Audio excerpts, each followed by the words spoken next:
नमस्ते मित्रांनो, लग्नानंतर होईलच प्रेम या मालिकेच्या होणाऱ्या 1 एप्रिलच्या भागामध्ये आपल्याला असं पाहायला मिळणार आहे की इकडे गुढीपाडव्याच्या दिवशी डायनिंग टेबलवर सगळेच लोक जेवायला बसलेले असतात। त्यावेळेस मानिनी दोन्ही जोडप्यांना असं म्हणते की आपापल्या बायकांनाच तुम्ही गोड घास भरवायचा आहे। तर इकडे जीवा लगेचच नंदिनीला घास भरवताना सगळं काही इकडून काव्या पाहत असते। काव्याला ते सहनच होत नाही। तर इकडे पार्थसुद्धा काव्याला घास भरवायला घेतो। त्यावेळेस लगेचच काव्या असं म्हणते की नाही, माझं मी खाईल।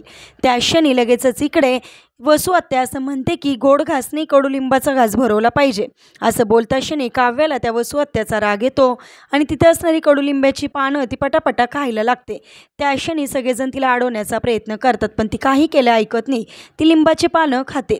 त्यानंतर तिच्या बेडरूममध्ये ते तिला कसं नसं व्हायला लागतं। त्या क्षणी तिथे पार्थ हा दही साखर घेऊन येतो आणि तिला म्हणतो की हे खा, त्याच्यामुळे तुमच्या मनाचा कडवटपणा नाही जाणार, पण तुमच्या तोंडाचा कडवटपणा नक्कीच जाईल। असं म्हणून तो तिला तो दही साखर देतो। तर इकडे आवडीने काव्यासुद्धा दही साखर खायला लागते।